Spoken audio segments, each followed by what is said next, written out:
e bem-vindos a mais um vídeo da WarGeckos. Neste vídeo, que vai ser um bocadinho diferente daquilo que temos feito até agora, eu não vou mostrar nenhum animal, nenhum gecko, por assim dizer, por isso, se não estão para me ouvir aqui a falar, simplesmente mudem de vídeo e vão ver outro vídeo. Mas se tu que estás aí a ver este vídeo queres ser um criador de geckos de leopardo, então devias ouvir, porque há alguns aspectos que toda a gente deveria ter noção para melhorar a nossa comunidade de criadores e a comunidade de répteis em geral. Eu vou falar sobre a ética por trás de criar e vender geckos de leopardo. Portanto, estás a pensar em começar a ser criador, a primeira coisa que tens de fazer é comprar um macho e uma fêmea, como é óbvio. Mas antes de os procriares, devias ter uma noção de que procriar geckos é difícil para os geckos de leopardo. As fêmeas vão perder bastante peso, os machos também vão perder bastante peso, menos que as fêmeas, mas vão perder peso, e é desgastante para os animais. Não vou dizer que não é algo que eles não gostem, se calhar até gostam, quem sabe, mas é desgastante para os animais e existe sempre um risco de morte, e se vocês estão a criar com os vossos animais de estimação, então deviam ter isso em consideração. A primeira coisa que a primeira regra, por assim dizer, para um criador de geckos de leopardo é: vocês nunca devem criar uma fêmea com menos de 45 gramas. E atenção que eu estou a falar no mínimo. O recomendado é 50 a 55 gramas por causa de um problema chamado egg binding. O que é que isto quer dizer? Quer dizer que a fêmea produz os ovos dentro do corpo, mas não os consegue expelir. E isto é um processo muito doloroso para a fêmea que está grávida não conseguir pôr os ovos cá fora. Isto, se não for verificado por um veterinário exótico, acreditem que a fêmea vai morrer. Portanto, garantam sempre um mínimo de 45 gramas para começar a reproduzir com uma fêmea. Para os machos não é tão preocupante, mas existe sempre o problema de ele também, ao reproduzir com a fêmea, ficar com as glândulas sexuais cá fora e não as conseguir voltar a meter cá para dentro. Isto acontece se o gecko macho for também demasiado pequeno. Portanto, garantam sempre que ele tem também pelo menos 40 gramas, no mínimo dos mínimos, sendo que o recomendado é 50 gramas.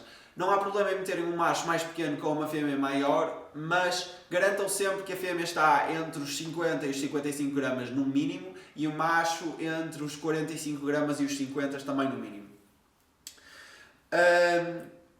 Segunda regra. Lembrem-se sempre que estamos a falar de vidas.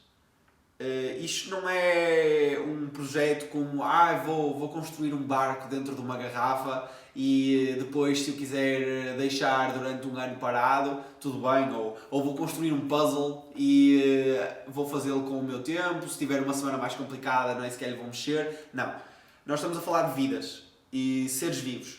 Vocês, os geckos de leopardo, vão requerer de vocês uma atenção semanal de cerca de no mínimo 10 horas por semana. Portanto, garantam que sabem naquilo que se estão a meter. Estamos a falar de vidas.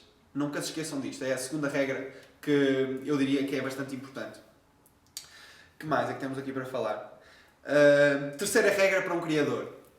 Tens de saber a genética dos animais que estás a criar. É uma complicação se te meteres com animais que não sabes o que estás a fazer. Por exemplo, ao juntares um Tramper albino com um Bella albino, não vais ter albinos, vais ter normais, double het para as duas linhas de albinos, e isso é algo que não se faz, mas já chegamos lá.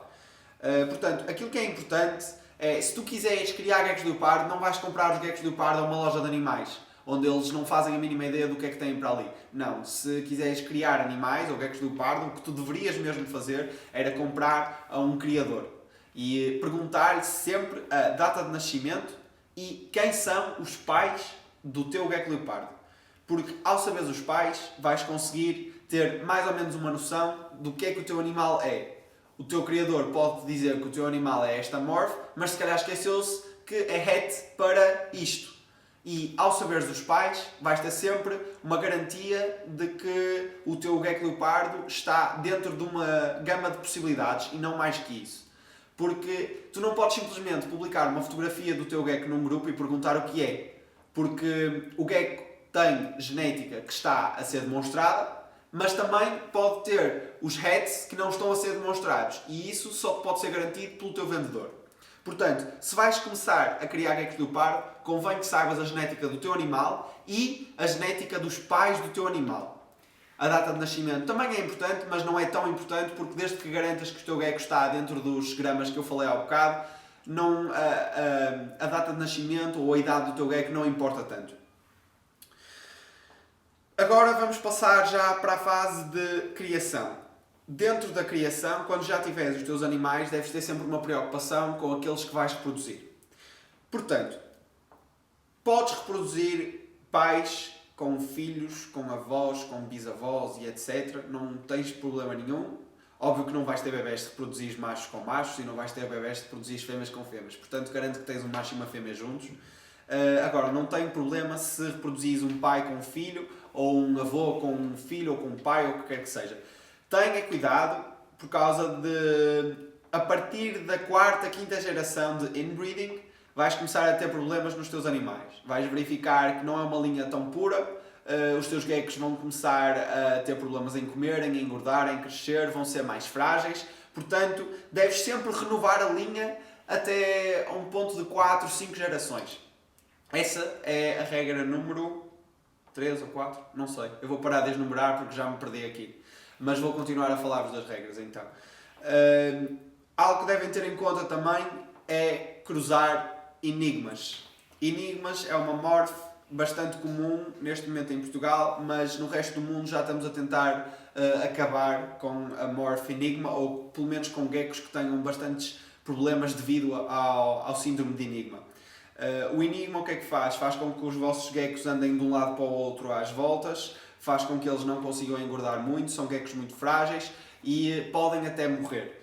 Portanto, apesar de ser um gene que faz com que as cores e o padrão fiquem absolutamente incríveis, o gecko em si vai ter alguns problemas neurológicos que não são desejáveis. Por isso, muito cuidado ao cruzar enigmas. Não vou dizer para não fazer, porque já sei que há muita gente que o faz, por causa de certas morphs, por exemplo, Dreamsicles, Universes, são morphs bonitas, portanto, a única coisa que devem ter cuidado é os animais que os vão cruzar. Se for um animal com diversos problemas neurológicos, não o cruzem. Acreditem em mim. Nem sequer deviam vendê-lo por aquilo que ele é. Por muito que tenha um Dreamsicle muito bonito, se ele tiver problemas neurológicos, deviam vendê-lo ou até oferecê-lo a alguém que se voluntarie para cuidar dele. Mas não deve ser um animal para ser reproduzido, por muita boa genética que tenha. Tenham cuidado ao cruzar os enigmas. Próximo ponto. Tenham cuidado ao cruzar geckos com problemas que não venham do síndrome de enigma. Por exemplo, geckos com caudas curtas. Têm de ter noção que vão ter filhos também que podem ter caudas mais curtas que o normal. Geckos com problemas no focinho, também focinhos mais longos ou focinhos mais curtos.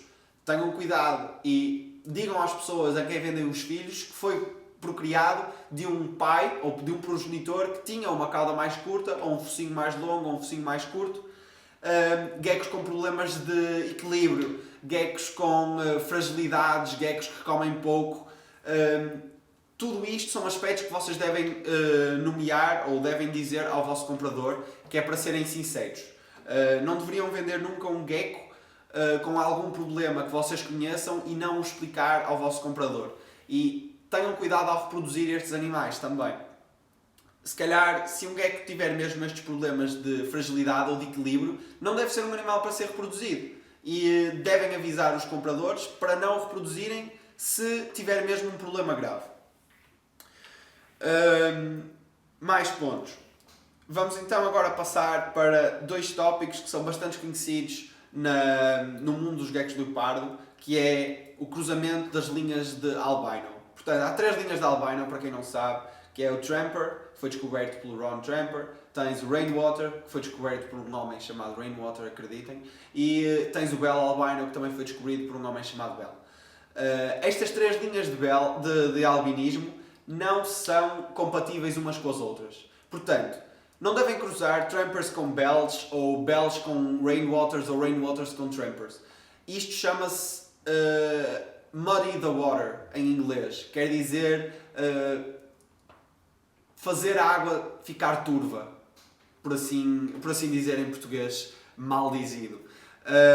Mas bem, voltando ao tópico, não cruzem as linhas de albinos. Porquê? Porque ao cruzarem um Tramper com um Bell, não vão ter filhos albino, vão ter filhos wild type ou normais, que são double head para as duas linhas de albino. E depois uma pessoa que queira cruzar esse animal com um Tramper ou um Bell, ou mesmo com um animal que seja Head Tramper ou Head Bell, imaginem que todos os animais eram double head. Passávamos a nunca mais saber se um animal é Bell albino ou se é Tramper albino. E para impedir que as três linhas de albino se confundam, porque elas são muito dificilmente distinguíveis, não se devem cruzar os três tipos de albinismo. Isto inclui os radares, os typhoons e os raptors, também nunca se devem se juntar, nunca devem ser juntos. Para quem não sabe, o raptor é um Tramper albino com um eclipse e patternless stripe, radar é a versão Bell de raptor e typhoon é a versão rainwater de raptor e radar. Tenham cuidado e saibam o vosso animal, conheçam o vosso animal. Se ele é Bell, não vão cruzar com nenhum animal da linha Tramper ou Rainwater. A mesma coisa para as outras duas linhas. E isto eu posso dizer o mesmo para as linhas de Snow. Há 4 linhas de Snow diferentes. Max Snow, Tug Snow, Gem Snow e os Line-Bred Snow. Pronto, os Line-Bred Snow não se enquadram tanto aqui porque não têm mesmo um gene de Snow dentro deles. Eram simplesmente animais muito brancos que foram juntos e foram dar uma linha de animais mais pálidos. Mas não têm um gene de Snow dentro deles. Agora, desculpem, a minha câmera foi abaixo. Portanto, eu estava a falar nos 3 tipos de Snow que não devem ser cruzados, que é Max Snow, Tug Snow e Gem Snow. Mac foi descoberto por um homem chamado Mac, daí o nome. Tug Snow, Tug quer dizer The Urban Gecko, foi criado por eles. E temos também o Gem Snow, que eu por acaso agora não sei o que quer dizer Gem, mas eu deixo isto na descrição.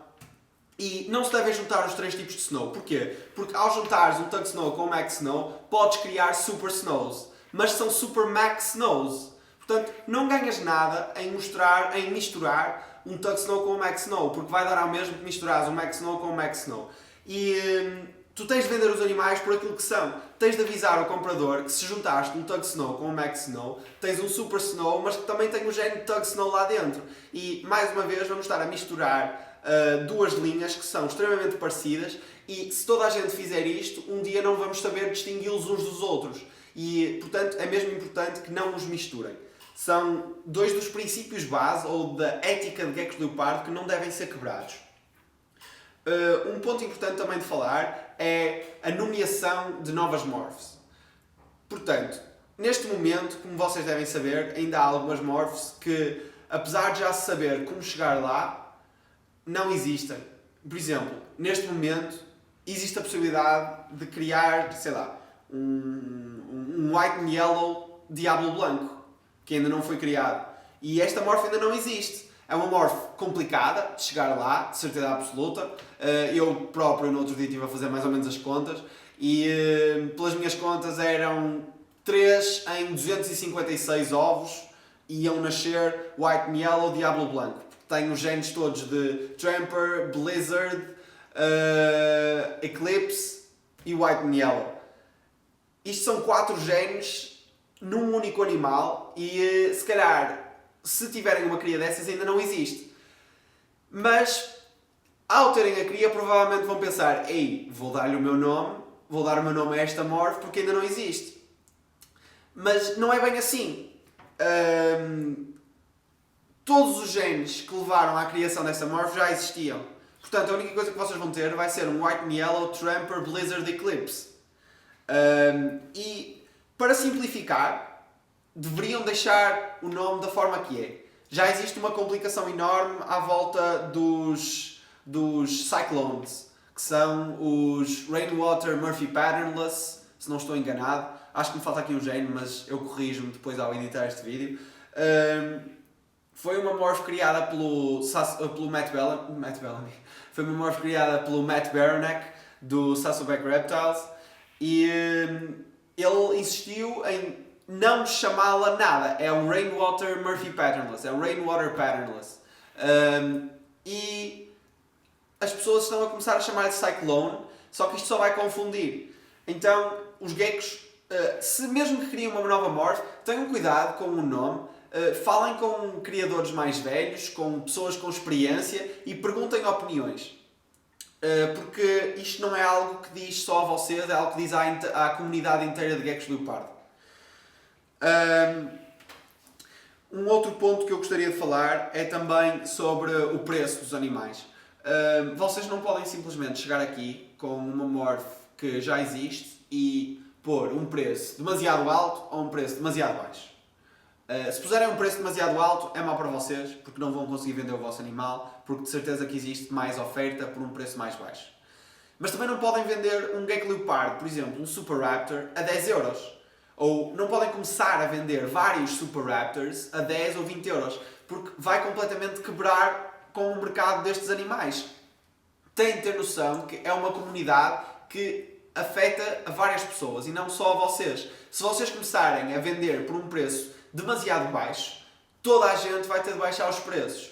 E isso não é bom nem para vocês, nem para o resto da comunidade. Portanto, informem-se sobre os preços dos vossos animais, informem-se sobre a genética certa dos vossos animais e vendam os animais por aquilo que são, ao preço que merecem ser vendidos. Se tiverem dificuldades, perguntem. Não se atirem de cabeça para algo que não conhecem. Perguntem a outros criadores, juntem-se a grupos no Facebook, não falta, e perguntem o preço dos vossos animais e vendam a esse preço. Tenham cuidado também com as baixas de preço. Se começam a baixar os preços à medida que não vendem os geckos, vocês vão estar provavelmente a irritar vendedores passados. Se vocês lhe venderam um gecko a 50 euros e depois ele vê que passado 2 meses o mesmo gecko ou o mesmo gecko da mesma genética já está à venda por 30 euros, ele provavelmente vai ficar chateado e com razão, porque se esperava 2 meses, o preço já tinha baixado tanto e não foi justo. Por isso tenham cuidado também com o preço dos animais. E para finalizar este vídeo, que provavelmente já está a ficar longo, vou dizer só algo que eu acho que é muito importante e que tem faltado nesta comunidade. É uma comunidade pequena, a dos geckos leopardo e dos répteis em geral. Não só em Portugal, como em todo o mundo. É uma comunidade relativamente pequena que está agora em crescimento. E é muito importante que os criadores e os amantes de geckos leopardo sejam simpáticos uns com os outros. Eu acho que isto é um ponto que as pessoas não têm muito em consideração. É mais cada um por si.